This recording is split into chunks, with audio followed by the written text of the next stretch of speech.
Hey guys good morning.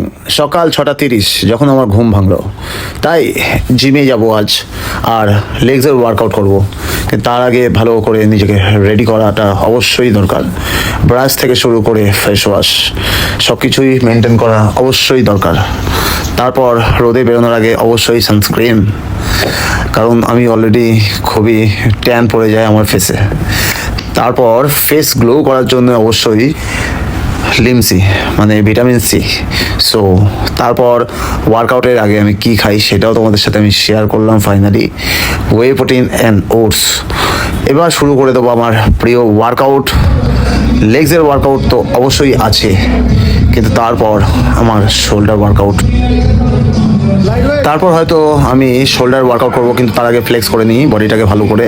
So দেখতেই পাচ্ছ, এই হচ্ছে আমার স্লিপার বিল্ড। অনেকে হয়তো ভাবো যে এই বডির ভেতরে কিছুই নেই, কারণ ড্রপ শোল্ডার পড়লে আরও কিছু লাগে না, যে বডি আছে তাও মনে হয় না।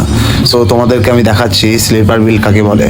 একটু জাস্ট পাম্প করে নিই, তারপর আমি দেখিয়ে দিচ্ছি স্লিপার বিল্ড অ্যাকচুয়ালি কেমন হয়। সো সারাদিন আমার এই ওয়ার্কআউটটা আগে করে নিই। তারপর আমার যা কাজ থাকে সেই কাজে বেরোনোর জন্য প্রস্তুত হই। যেমন এখান থেকে জিম থেকে আমি বেরিয়ে যাব একটু পরে কাজে। আর কাজ আছে বেশিরভাগ আমার অ্যাটমসফেয়ার, JW ম্যারিয়েট, তারপর ব্রিটিশ পার্ক, মিন্টো পার্ক, আর নিউ টাউন তো আছে তার সাথে। এইটুক ছিল আজকের ভিডিও। প্রত্যেক দিন আমি এরকম ছোটো ছোটো ব্লগ তোমাদের জন্য আমি আনতেই থাকবো। ভালো লাগলে অবশ্যই লাইক কমেন্ট করে তোমরা সাপোর্ট করো। টাটা, বাই বাই, সবাই ভালো থাকো, সুস্থ থাকো।